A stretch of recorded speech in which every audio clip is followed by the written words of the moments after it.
I have the answer to the ultimate question of life, the universe, and everything. Woot!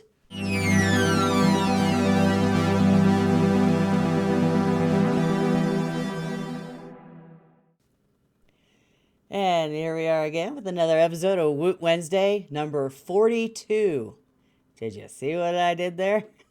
So, yeah, I had to look it up because I couldn't remember what. And I only remembered it was the meaning of life. The answer is 42. But I didn't know the whole thing of it because I've never read the Hitchhiker's Guide to the Galaxy or seen the movies I think there was a TV show too. Can't remember.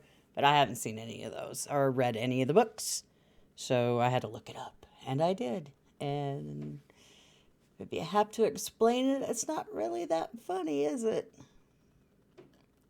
Anyway, last 7 days. What was it? Started. Oh, what was that? Yes, we had,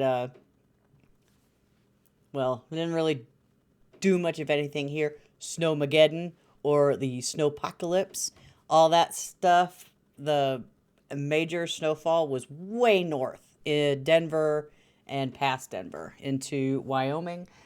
Down here, my little area of Colorado Springs, we got maybe 5 inches of snow.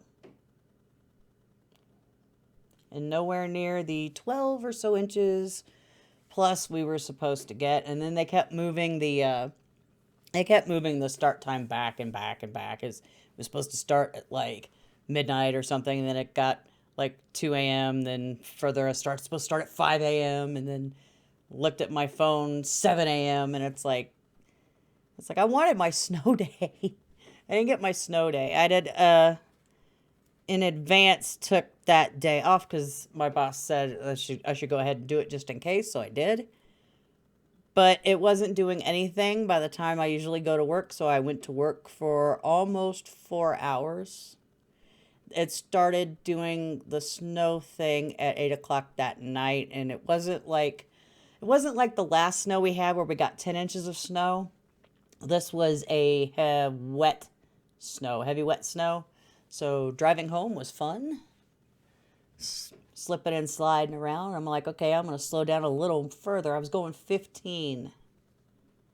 And I was slipping around. So I was like, okay, let me just slow down to 10. So I did that most of the way home. It's just like, I'm so done with winter. Yes, we need the moisture, but can it just be rain? I much prefer rain.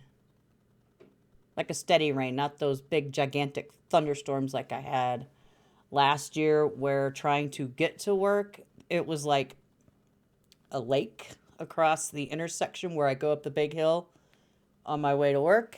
And this not a major highway, but one of the highways in town.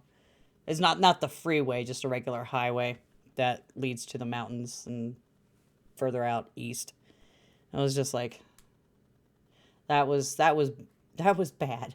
And especially when you have some chucklehead passing you on the right side where there's no right lane. It's a one lane up, a turn lane, and the other lane coming back. This jackass, yes, I'm saying jackass, went around me onto the shoulder to pass me to get to the next street and turn right. It's like, oh my God, you couldn't wait 2 more frickin' seconds?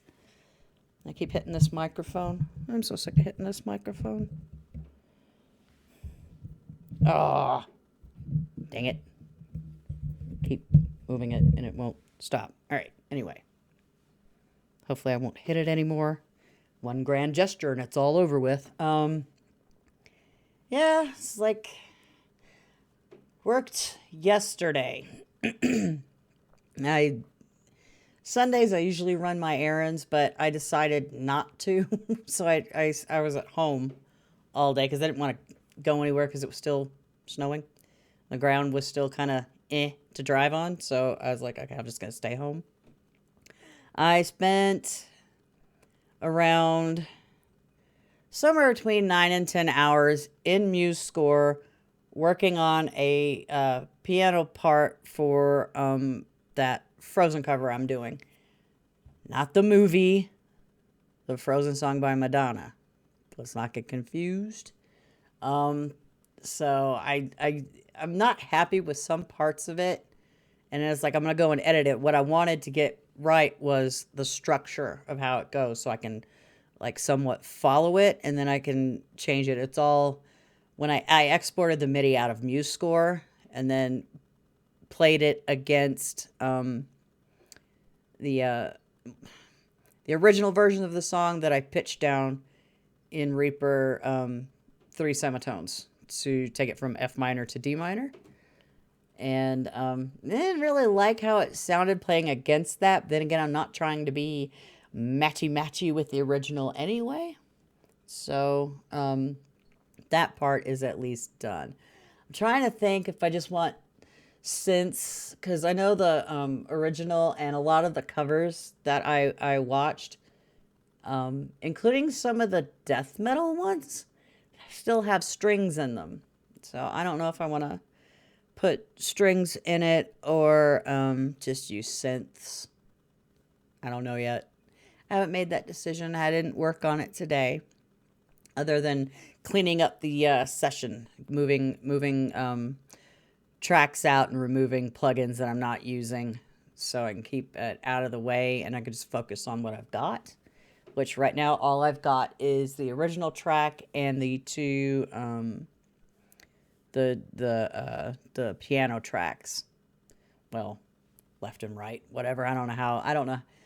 Bass clef and treble clef. When you save a MIDI in a MuseScore or export a MIDI out of MuseScore, the treble clef is on one track, the bass clef is on a separate track. So yeah, I'm not sure how it does that. And then some funky things happen with that. I'm like, I put plugins on it and I'm like, why the hell is the first track so much quieter than the other track? So I went through and deleted anything that was in there. And I'm like, it still sounds low. So I thought it might have been the plugin. I didn't realize it was like what do you call it? Exporting it out of MuseScore. I think that might be the culprit. I'm not entirely sure because the plugins by themselves don't make those decisions. It's got to have something to do with the MIDI. And I deleted a bunch of nonsense, like some kind of volume thing. I got rid of a lot of stuff. I selected everything and put all the velocity up at the same level because I thought that's what was causing it. No, there was a bunch of like it's not automation, but it's track stuff that when you like the sustain pedal, if you draw it in that area, that particular lane that's in the MIDI, I deleted all of that and then it was fine. I'm like, come on now. I really wish I'm gonna have to dive into the MuseScore settings just to make sure that it's not adding extra stuff to it that doesn't need to be added to. It's like I'm just writing the sheet music. I don't have dynamics written in it. All that was in there was the tempo. It should not add any extra nonsense to it other than the MIDI information and the tempo. And it's so I don't know. I'm gonna have to look further into that. I also I think my poor little interface, my poor little PreSonus Audio Box USB, it's a 2-input interface. I do believe channel 1, especially with the XLR cable, is dying because I know you could probably hear it in previous videos because I couldn't figure out what was causing it at the time, but you can hear something like a going in underneath, like talking. So as soon as I switched the input turn the gain up on the second input, it stops, so it's no longer there. So eventually I will get another interface. I may break down and get the one of the interfaces that I saved. I was like, I was gonna get the Focusrite 18i20, but I swear to hell it jumped up in price, and I'm like, never mind. So I'm looking at more cost-effective solutions. I'm not running like a giant studio. I know if I had like a proper space where I could have people in, I would get I would get the extra. I would pay extra for the other interface because it has more functionality like headphone outs, talkback, and stuff like that. I don't think the unit I'm looking at has that. I can't remember which unit it is. I'm not even going to bother looking it up because that's still a bit of ways away. I have other little things I need to get first. This interface still works fine, so I'm not worried too much about it unless input 2 decides to freak out on me. Then I'll have problems. Then I'll have no choice. But yeah, I would like to future-proof myself, but unfortunately, since I don't know exactly what I want to do, I do want to start thinking about doing mobile recording. But I keep looking things up, and I'm constantly getting confused. It's like, what exactly do I need? You know, what do I actually need? I know I need more microphones than what I've got. I've got this Blue Ember here, the AT2020 over there, and 2 pencil condensers in the closet. That's the extent of my my mic locker. Eventually I'll get more. I just don't know what I want yet. I gotta figure this out. If there was like a place to look that had decent information on like like for budgets. For this amount of money, you can do all of this. If you have more, you can get all of these, and so on and so forth. But it's like, I know I'm going to need some kind of computer that can, a portable computer. Not, I can't take this monstrous thing with me. This sucker weighs 25 pounds by itself. And some kind of computer, some kind of monitor. If it's not a laptop, some kind of monitor that can be plugged into it. And then I got to have like a case to drag everything around in. And see, I don't even know, other than having an interface with multiple inputs, more than what I've got right now, microphones that could handle possibly doing tracking drums and stuff. And it's just, I just don't exactly know what beyond that I would need to get other than that stuff. Yeah, I just wish somebody would like do a dedicated video, hint hint, anyone watching, on mobile recording. Like something with the necessities that you absolutely must have, accessories that you may or may not need, and other stuff you may not have thought about. I wish somebody would make that video. And it would need to be somebody that isn't all snobby about the gear. I'm the gear. Oh, you can't do that. You don't have gear. Yes, I had problems with that this past week. Oh, you can't mix. You don't have gear. You don't have thousands of dollars of equipment behind you. You're not going to get work. Thanks. Snobbery at its finest. Anyway, I won't dive into that. They know who they are. And usually I bet you they don't even watch these videos.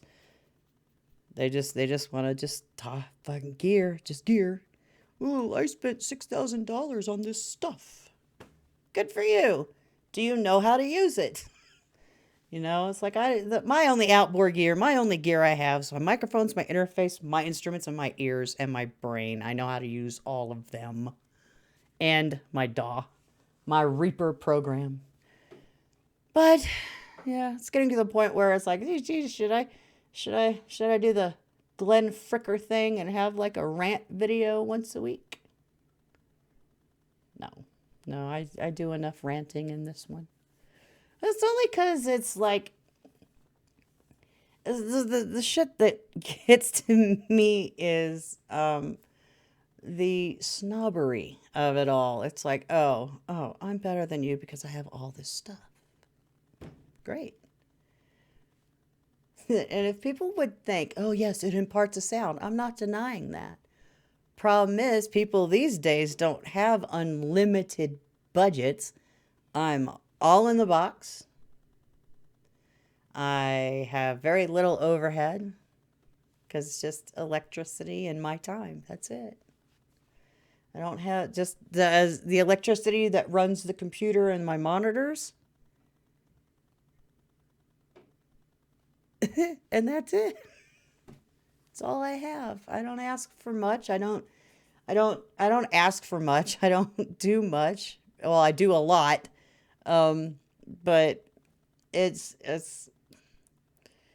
basically you just for me it would be if somebody were to hire me, it would just be paying for my time and my electricity. That's it. I don't have I don't yeah, that's basically all I was it all it is. It's just like I'm not doing this full time. I would love to do this full time. Hell yeah, I would. But I also work a 40-hour week job and I have 3 kids, 2 of which are still under the age of 18. I got one that's going to be 20 in a couple of weeks. And but yeah, here's a tip. Yes, you have a studio with a ton of gear in it. Good for you. That's how you want to work. Don't frickin' put somebody down that doesn't have all of that. And if they absolutely tell you they have no desire to have all of that, they can do just as good as you can without the extra overhead. Chew on that for another 7 days. Anyway, how was your week? Let me know in the comment section below, and I will see you in the next video. Bye-bye for now.